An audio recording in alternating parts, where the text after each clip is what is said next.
Beautiful, scenic downtown Indianapolis is the site this week for one of the most prestigious classics in all of black college football. For the last 20 years, the whole city has participated in the Circle City Classic, and today we come from Indianapolis bringing you Jackson State taking on Florida A&M and another black college football presentation here on BET.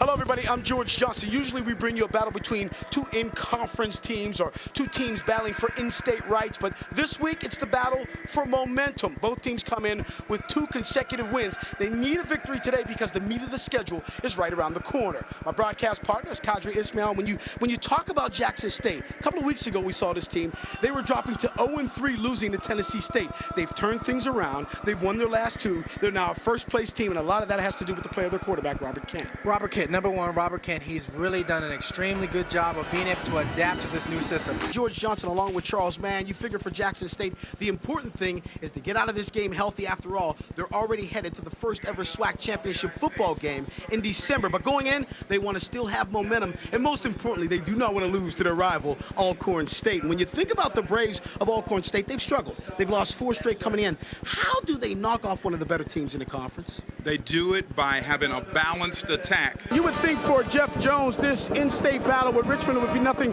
to worry too much about. After all, his Cavaliers have won 25 of 29 games against opponents from the Old Dominion, including all 6 last year. But this is the first game of the season. He's got to find a point guard between 2 freshman candidates, as well as try to find someone to fill in for the 32 points he lost from his backcourt a year ago. From the beautiful Bank of America Center in Boise, Idaho, it's the Hoops of Grand Rapids taking on the first-place Idaho Stampede.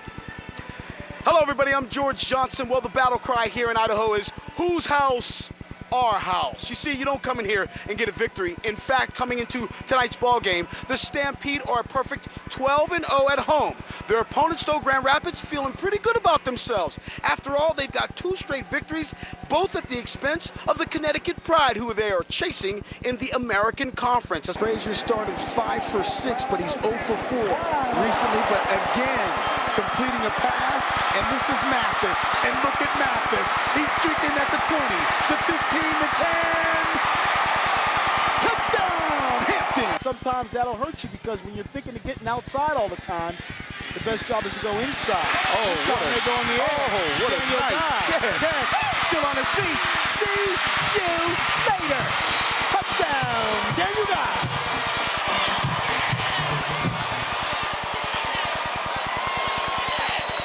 Daniel Guy got loose across the middle, made the catch, and was gone 61 yards for a touchdown. His 5th receiving touchdown of the season. Won't call a huddle.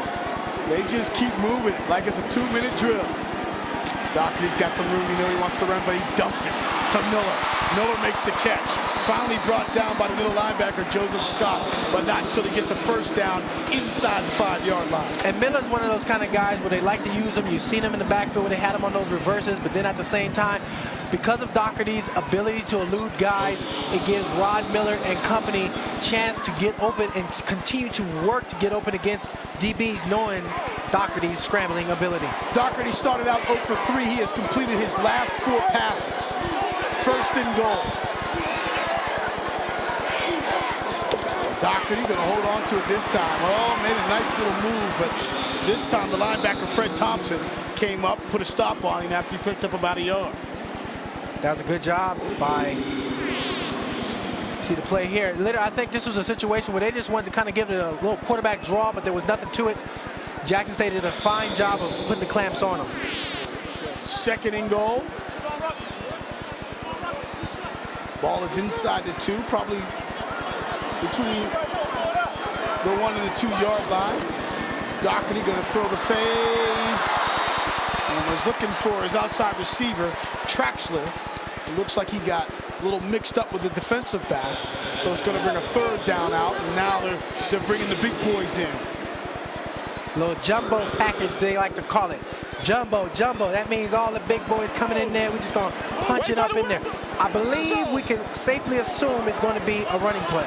They don't look like there's too many receivers out there, Kadri. Doherty hands it off. Oh, look at that big fullback. Trying to run over a couple of players.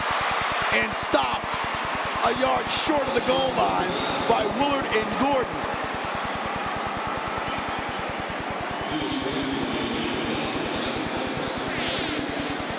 George, here's that jumbo package, but the jumbo package surely didn't work. You see, the Gordon and company really coming in there and putting the stop on those guys. That was a great job of not over-pursuing and making sure you stay in your gap.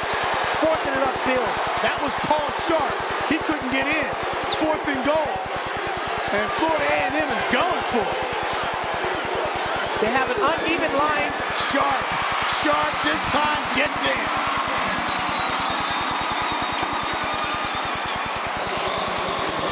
Paul Sharp with his first touchdown run of the season. And Florida A&M cracks the scoreboard first at 6-0. And the fifth starter is Antoine Gill, who has the basketball.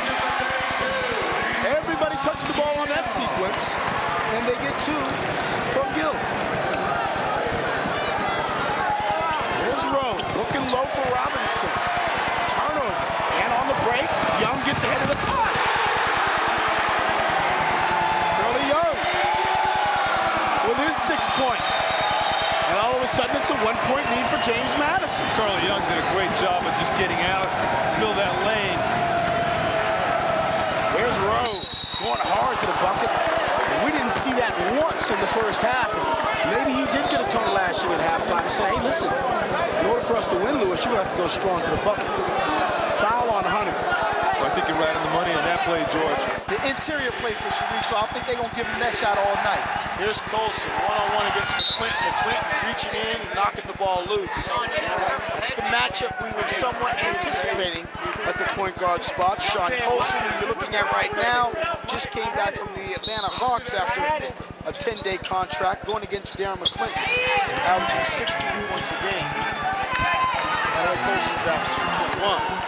As they get the outside jump shot from Antonio Smith, who now has 9. Smith has been very solid tonight for him. There's Roberson, who had a nice first half. Roberts battling, Fajardo cleaning, Mack swiping, and here come the hoops. They've got numbers. Mack off the break. Kendrick followed. Jamal may have fouled over the back. This is a great game. Houston from 3. As you said, ignorance is bliss. Watson to Dersh. None of the UVA guards really want to shoot the ball. Dersh from 3, no good. Rebound, Brown. 3:40 left. Brown drives, kicks it out to Baker. Baker, no, they can't get that time 3 to fall. And they wanted a traveling call, the fans here at Richmond. They don't get it. And Staples pulls it up. Staples has been extremely quiet the last 5. That's because of Richmond. Here's a 3 for you, George. You talked about him. And he didn't get it to fall. Rebound, Baker. Houston, 3.